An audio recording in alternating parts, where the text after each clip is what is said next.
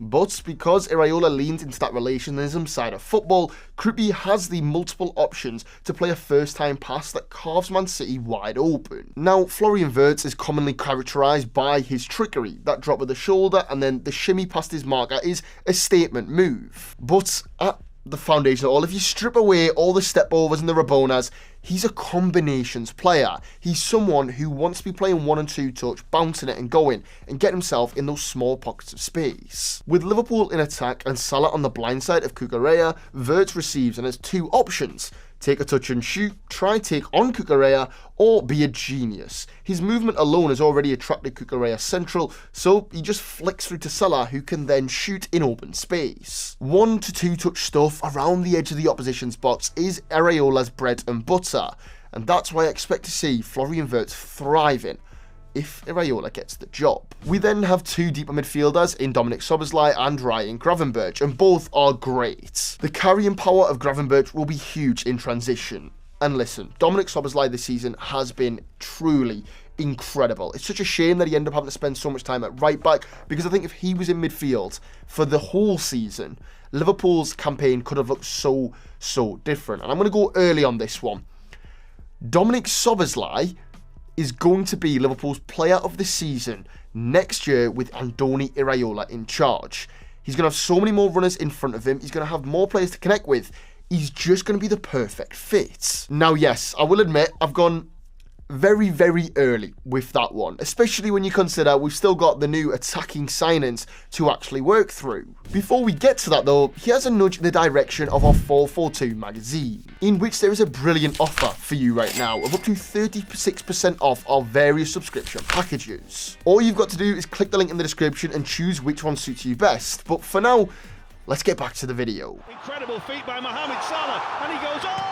Now that brings us to the forward line, and when we look at it, the left wing and striker positions are pretty easy. 𝗘𝗫𝗧𝗏𝗏 up top or Isak in there, and then Rio Ngamoa off the left with, again, potentially Alexander Isak as an option. I think Ngamoa is someone who is just ready to take this league by storm. His cameos this season have been sensational. No Premier League player has more successful dribbles per 90 than the 17-year-olds. And you do have to remember the sample size in which that's taken from is relatively small.